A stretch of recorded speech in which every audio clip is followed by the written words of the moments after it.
Hello everyone, আসসালামু আলাইকুম। আমি ইশরাত জাহান মেশিন লার্নিং ভিডিও টিউটোরিয়াল সিরিজে আপনাকে জানাই স্বাগত। আজকে দেখাবো ক্যাটাগরিক্যাল এনকোডিং। ক্যাটাগরিক্যাল এনকোডিং কি? আপনারা যারা আমার নিউরাল নেটওয়ার্কের ভিডিওটা দেখেছেন, ভিডিও সিরিজ যদি দেখে থাকেন, সেখানে আমি ওয়ান হট এনকোডিং সম্পর্কে বুঝিয়েছি। আপনারা চাইলে ওই ভিডিওটা দেখতে পারেন, আমি ডেসক্রিপশন বক্সে লিঙ্ক দিয়ে দেবো। তো ওয়ান হট এনকোডিং কি? এটা হচ্ছে যখন আমাদের একটা ডেটা সেটের মধ্যে ক্যাটাগরিক্যাল ফিচার্স কম থাকে। সাপোজ জেন্ডার, এটাতে কি থাকে, মেল ফিমেল থাকতে পারে, সিটি ঢাকা, রাজশাহী, চট্টগ্রাম, এরকম বিভিন্ন সিটি থাকতে পারে। এগুলোকে বলি হচ্ছে আমরা ক্যাটাগরিক্যাল ফিচার বা কলাম। আর এরপরে যেটা আছে লেভেল এনকোডিং, এটা হচ্ছে ক্যাটাগরির মধ্যে অর্ডার থাকে, মানে যদি কোনো সিরিয়াল থাকে। সাপোজ সিরিয়াল বলতে আমরা কি বুঝি, আমরা আগে 5 করেছি, দেন 8 করেছি, দেন 10, দেন এসএসসি, এখন হচ্ছে আমরা গ্রাজুয়েশন করতেছি। তাহলে এটা হচ্ছে লেভেল, একটার পর একটা সিরিয়াল। যদি এভাবে সিরিয়াল দেওয়া থাকে বা লেভেল টাইপ থাকে, তখন আমরা লেভেলটা ইউজ করবো। আর এরপরে যেটা, এটা হচ্ছে মোস্ট ইম্পর্টেন্ট, সেটা হচ্ছে কি টার্গেট এনকোডিং। টার্গেট এনকোডিং কখন আমরা ব্যবহার করি? যখন হচ্ছে আমাদের কাছে ক্যাটাগরি অনেক বেশি ক্যাটাগরি থাকে। ক্যাটাগরি কম হলে কি ওয়ান হট, ক্যাটাগরি বেশি হলে কি সিম্পল টার্গেট এনকোডিং। তারপরে যদি আমাদের কাছে রেয়ার ক্যাটাগরি থাকে, সাপোজ আমাদের কাছে একটা ডেটা সেট আছে এরকম বড়, যেখানে দেখাই আমি একটা ডেটা সেট,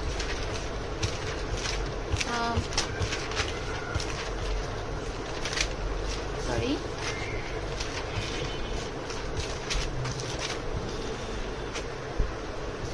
সাপোজ আমাদের কাছে একটা ডেটা সেট আছে, হ্যাঁ এই ডেটা, সাপোজ আমাদের কাছে একটা ডেটা সেট আছে যেখানে হচ্ছে আমাদের এরকম অনেকগুলো ভ্যালু দেওয়া ছিল, red, green, blue, green, blue, green, blue. এখানে কিন্তু দেখেন রেড মাত্র একবার আছে, অর্থাৎ এটা কি, এটা হচ্ছে রেয়ার। তো যদি আমাদের কাছে এরকম থাকে যে হ্যাঁ রেয়ার কোনো ডেটা সেট, তখন হচ্ছে আমরা কি করব, এই ওয়েটেড বা বায়াসিয়ান টার্গেট এনকোডিং ইউজ করবো। দেন তারপরে কি, তারপর হচ্ছে কে ফোল্ড বা কে ভ্যালিডেশন। যখন আমাদের কাছে ডেটা সেট ছোট থাকে এবং আমরা ডেটা লিকেজ আটকাতে চাই, এই লিকেজ আটকানোটা কি, এটা একটু সামনে দেখাবো, এটা একটু বোঝার বিষয় আছে, তো এটা নেক্সট দেখাবো। তো যখন আমাদের লিকেজ আটকানোর প্রয়োজন হবে, তখন হচ্ছে আমরা কে ফোল্ড ভ্যালিডেশনসটা ইউজ করবো। তাহলে ক্যাটাগরিক্যাল এনকোডিং কি, এই যে বিষয়গুলো দেখতে পাচ্ছেন, এইগুলো সমন্বয় মিলায়ে নন নিউমেরিক ভ্যালুগুলোকে নিউমেরিকে কনভার্ট করার জন্য হচ্ছে আমরা ক্যাটাগরিক্যাল এনকোডিং ইউজ করি। তো চলেন আমরা ওয়ান হট দিয়ে শুরু করি।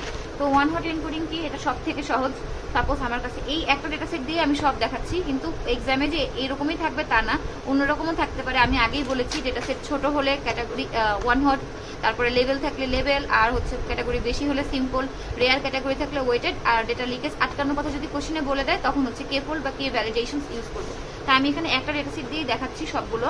তো আমার কাছে সাপোজ এই ডেটা সেটটা আছে, তো এখানে দেখতে পাচ্ছি যে আমার ওয়ান হট এনকোড ইউজ করা যাবে কিনা। হ্যাঁ, আমরা জানি ওয়ান হট এনকোড কখন ব্যবহার করবো, যখন আমাদের কাছে কোনো ক্যাটাগরিক্যাল ফিচার থাকবে। সাপোজ আমাদের কাছে এখানে ক্যাটাগরিক্যাল ফিচার কোনটা আছে, জেন্ডার আছে। হ্যাঁ, তো আমরা এখানে জেন্ডারটাকে ক্যাটাগরিতে রূপান্তর করব। জেন্ডার মেলকে ধরে নিলাম হচ্ছে মেলকে ধরে নিলাম 1 আর ফিমেলকে ধরে নিলাম 0। তো এটাই হচ্ছে লিখবেন যে আমি কোনটাকে কোনটা ধরে নিয়েছি। তো এখন যদি আমি এটাকে সিরিয়াল করি, তাহলে জেন্ডারের জন্য একবার মেল একবার ফিমেল।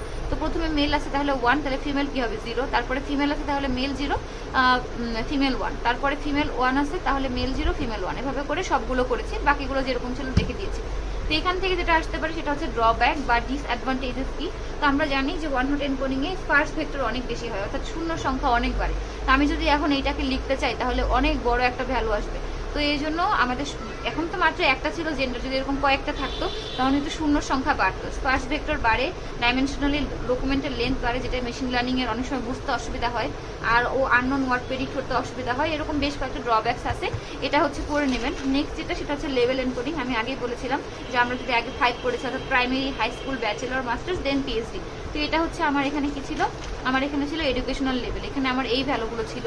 তো আমি এগুলোকে লেভেল করে নিয়েছি, primary 1, high school 2, bachelor 3, masters 4, PhD 5। তো এটাকে করার পর কাস্টমার আইডিটা এই যে এটাকে সাজিয়েছি, এবং এই অনুযায়ী ব্যাচেলারের কত পাবে, ব্যাচেলার আছে হচ্ছে 3, তাহলে প্রথমটা হবে কি 3, দেন কি আছে মাস্টার্স, তাহলে মাস্টার্স কত আছে 4, তারপরটা 4, দেন কি আছে, দেন আছে হচ্ছে হাই স্কুল, তাহলে হাই স্কুলের ক্যাটাগরি কত 2, তাহলে 2। এভাবে করে বাকিগুলো বসিয়েছি, চেক করে দেখবেন এভাবে হয়। আর এখানে একটা ড্রব্যাকস আছে, মেশিন লার্নিং হচ্ছে ইনকারেক্টলি অনেক সময় বুঝতে পারে না, আরও বেশ কিছু ড্রব্যাকস আছে, এগুলো পড়ে নেবেন। দেন যেটা, সেটা হচ্ছে simple target encoding. Simple target encoding কোনটা, যেটাতে ক্যাটাগরিক্যাল ফিচার যদি অনেক বেশি থাকে, তখন আমরা এটা ইউজ করি। কিন্তু আমার এখানে ছিল মেল ফিমেল দুইটা, বাট আরও বেশি থাকতে পারে, যদি থাকে তখন হচ্ছে এই যে ওয়ান হট এনকোড করেছিলাম না, এই যে এইখান থেকে হচ্ছে আমরা ক্যাটাগরিক্যাল ফিচার্সটা বের করবো সিম্পল টার্গেট এনকোডিং দিয়ে। তো এখন আমাদের এটা সূত্র কি, সূত্রটা হচ্ছে option mean divided by option mean equal to output ES divided by total occurrence of an event. আউটপুট ইএসটা কি, আমার এখানে উইল লিভ, এটা হচ্ছে আমার আউটপুট। এখানে যে কয়টা ইএস আছে সেই কয়টা, তাহলে আমার এখানে ইএস কয়বার আছে, 1, 2, 3, 1 2 3 4টা আছে হচ্ছে আমার আউটপুট ইয়েস। আর total occurrence of an event, এখন এই আউটপুট ইয়েসটা তো আর এই ঘরের না, হ্যাঁ আমার হচ্ছে যেটার জন্য বের করব সেই বরাবর ইয়েস আছে কয়টা, তো আমরা এখানে বের করবো হচ্ছে জেন্ডার মেল। তো জেন্ডার মেলটা যদি ইউজ করি, তো জেন্ডার মেল এখানে কয়বার আছে 1 2 3, তাহলে জেন্ডার মেল আছে 3বার। তাহলে টোটাল অকারেন্স কতবার আছে অফ অ্যান ইভেন্ট, তাহলে নিচে হবে 3। তাহলে 3 বরাবর এই 3টা মেল বরাবর ইয়েস আছে কয়বার, তো প্রথমবার ইয়েস আছে তাহলে 1, দ্বিতীয়বারও 1 2টা, আর তৃতীয়বার একটা, মোট 3টা। তাহলে এখানে কি হবে 3, তাহলে এটাকে ভাগ করলে হয় 1। এখন যদি ফিমেলটা দেখি, এটা দেখেন তাহলে আরো বুঝতে পারবেন। তো টোটাল ফিমেল আছে কতবার, 1 2 3 4বার, তাহলে এখানে কি হবে 4। তাহলে এই 4টা ফিমেলে ইয়েস আছে কয়বার, এটা নো হবে না, নো হবে না, নো হবে না, ফিমেল ইয়েস, তাহলে 1বার। তাহলে টোটাল কত, 1বার। তাহলে এই 4 আর এই 1 যোগ করলে 3 আর এই 1 যোগ করলে কত হয় 4। আমরা প্রথমে কাউন্ট করেছিলাম কয়টা, এই যে 1টা 2টা 3টা 4টা হয়ে গেল। আর টোটাল ইভেন্ট কয়টা, 7টা, 1 2 3 4 5 6 7টা। এই যে নিচের 3 আর এই 4 যোগ করলে হয় 7টা। তো এটাকে যদি আমরা ভাগ করি তাহলে পাই 0.25। তো এইটাকেই এখন জাস্ট এই যে ঘরগুলো এখানে বসাই দেবো, এখানে বসাইলে এই ভ্যালুগুলো হয়।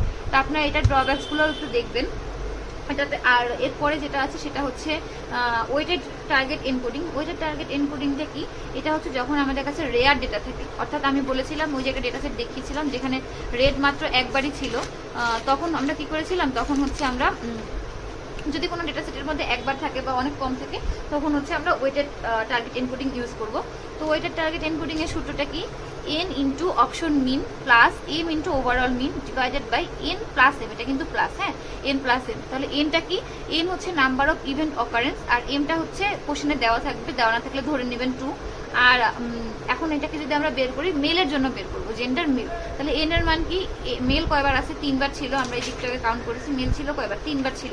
তাও দেখাই দিই, মেল কয়বার ছিল, 3বার, 1 2 3, 3বার ছিল। তাহলে এখানে কি হবে 3 গুণ অপশন মিন, অপশন মিন আমরা একটু আগে বের করছি 3/3, তাহলে 3/3 প্লাস m এর মান 2 দেওয়া আছে 2 প্লাস ওভারঅল মিন। ওভারঅল মিনটা কিভাবে বের করে, ওভারঅল মিনটা হচ্ছে এই যেটা total yes divided by total number of output. Total yes ছিল কয়টা, 1 2 3 4টা, তাহলে উপরে কি হবে 4, আর টোটাল আউটপুট কয়টা, 1 2 3 4 5 6 7টা, তাহলে এখানে 7। আর n এর মান কত, n এর মান 3 প্লাস 2, এটাকে করলে হয় হচ্ছে 0.2828। আর ফিমেলের জন্য সেম, তো ফিমেলের জন্য কতবার ইয়ে, ফিমেল ছিল কয়বার, 4বার, 1 2 3 4, তাহলে 4বার। আর আউট অপশন মিন আমরা এখানে বের করেছি কত, 1/4, তাহলে 1/4 প্লাস m এর মান 2 দেওয়া ছিল, আর এটা তো অপশন মিন সবার জন্য, ওভারঅল মিন তো দুটার জন্যই সেম, 4/7, তাহলে 4/7 এটাকে করলে হয় হচ্ছে, আর এটা হচ্ছে n এর মান, n হচ্ছে 4 আর m দেওয়া ছিল 2, তাহলে 2, এটাকে করলে হয় 0.3571। এটাকেই জাস্ট এই ভ্যালুগুলো এখানে বসিয়ে দিয়েছি, যে এখানে এই ভ্যালুগুলো জাস্ট এখানে যেটা নতুন ভ্যালু পেয়েছি সেটা বসিয়েছি। তো এটা ছিল হচ্ছে ওয়েটেড টার্গেট এনকোডিং। এটারও হচ্ছে কিছু ডিসঅ্যাডভান্টেজেস আছে, এটা করবেন। আর মনে রাখবেন সিম্পল আর ওয়েটেড কখন ব্যবহার করব, যখন মিন হচ্ছে আমার টার্গেটটাকে আমাকে just mean of target category বের করবো তখন, আর mean adjusted with global average যখন আমার টোটালটা বের করতে হবে, হ্যাঁ তখন। আর এটা ফাস্টার কিন্তু এটা রিস্কি, আর এটা সেফার, বাট এটাতে একটু কমপ্লেক্স, বাট একটু টাইমও বেশি লাগে, আর এটা একটু কমপ্লেক্স প্রসেস। এবারে হচ্ছে কে ফোল্ড অথবা কে ভ্যালিডেশন টার্গেট এনকোডিং। এটা আমরা কখন ব্যবহার করি, যখন আমাদের ওভারফিটিং প্রবলেমটা ক্রিয়েট হয়, অর্থাৎ আমরা যদি এই আগে যেগুলো করেছি, এই যে সাপোজ ওয়েটেড টার্গেট এনকোডিং, ও কিন্তু আগে থেকেই ওভারঅল মিনটা থেকে বুঝে যাচ্ছিল যে আমার আসলে ইয়েস নো ফিচার কতগুলো আছে, উপরে যে 4টা হচ্ছে ইয়েস ছিল এবং টোটাল যে 7টা ছিল এটা কিন্তু আগে থেকেই জেনে যাচ্ছিল। তো এটা করে কি হচ্ছে, ডাটাটা লিকেজ হয়ে যাচ্ছে, ও আগে থেকেই জেনে যাচ্ছে, এতে করে ও পুরোটা মুখস্থ করে ফেলবে, ওভারফিটিং একটা প্রবলেম হওয়ার চান্সেস থাকে। তো আমরা যখন এই ওভারফিটিং প্রবলেমটা ওভারকাম করতে চাই, তখন হচ্ছে আমরা এই কে ফোল্ড ভ্যালিডেশন টেকনিকটা ইউজ করি। তো এটা কিভাবে হয় দেখেন, এটাতেও সেম ওই আগের যে সূত্রটা আমরা এখানে ওয়েটেডের জন্য ব্যবহার করেছি, এই সেম সূত্রটা ইউজ করব, জাস্ট যেহেতু কে ফোল্ড এম এর জায়গায় কি হবে, কিন্তু এখানে আমরা দুইটা সেট ইউজ করব। কিরকম সেট ইউজ করব আমি দেখাই। আমাদের মেইন যে টেবিলটা ছিল সেটা ছিল এটা, এখানে আমাদের টোটাল ছিল কয়টা, 7টা। আমরা ট্রাই করব সমান দুইটা ভাগ করার, যেহেতু এখানে বেজোড় সংখ্যক, তাহলে আমরা এখানে 7টা ছিল, তাহলে 4টা 3টা করলাম, মানে কাছাকাছি সমান 2 ভাগ করা যায়। আচ্ছা এটা থেকে দেখাই।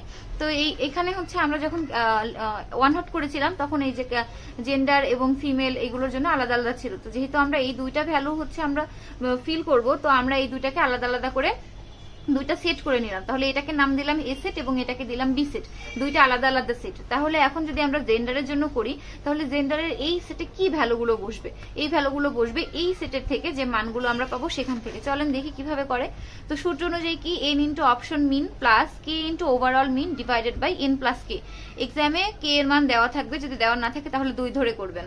তো এখন আমরা কি ইনটু এন ইনটু অপশনস মিন কি জানি আমরা ওয়েটের জন্য যেভাবে করেছিলাম অপশন মিন সেম ভাবেই ইএস ইনটু এটা হচ্ছে সূত্র কি ছিল উপরে হচ্ছে টোটাল যতগুলো ইএস থাকবে আউটপুট ইএস ডিভাইডেড বাই কতবার ওই ইভেন্টটা হয়েছে সেটা দেখব। তো এখন যদি আমরা এ সেটের জন্য দেখি, দেখেন এ সেটের ভ্যালুটা বের করব হচ্ছে আমরা বি সেট থেকে, বি সেটের ভ্যালুটা বের করব এ সেট থেকে, এতে করে ও ফাইনাল আউটপুটটা জানবে না, ওভারফিটিং প্রবলেমটা হবে না। তো আমরা এখন এই সেটের মেইলের জন্য বের করব, তাহলে বি সেটে মেইল আছে কয়বার, একবার, তাহলে 1 এবং 1 এর জন্য ইএস আছে কয়বার, একবার, তাহলে এখানে কি লিখবো 1 ইনটু কয়বার ছিল নিচে 1 উপরে কয়বার ইএস আছে একবার, তাহলে প্লাস কে এর মান কত 2 ইনটু এখানে ওভারঅল মিনটা আমরা কি জানতাম, ওভারঅল মিনের সূত্র, ওভারঅল মিন আমরা জানতাম হচ্ছে টোটাল কতগুলো ইএস আছে, টোটাল কতগুলো ইএস আছে ডিভাইডেড বাই কতগুলো অকারেন্স আছে। তো যেহেতু আমরা এখন এ সেট করব, এ সেটের জন্য আমরা বি সেট নিচ্ছি, তাহলে বি সেটের মধ্যে ইএস আছে কয়বার, 2 বার, আর টোটাল অকারেন্স আছে কয়বার, 3 বার, তাহলে এটা কি হবে 2/3, আর এন এর মান কত 1 প্লাস কে এর মান কত 2, তাহলে এটা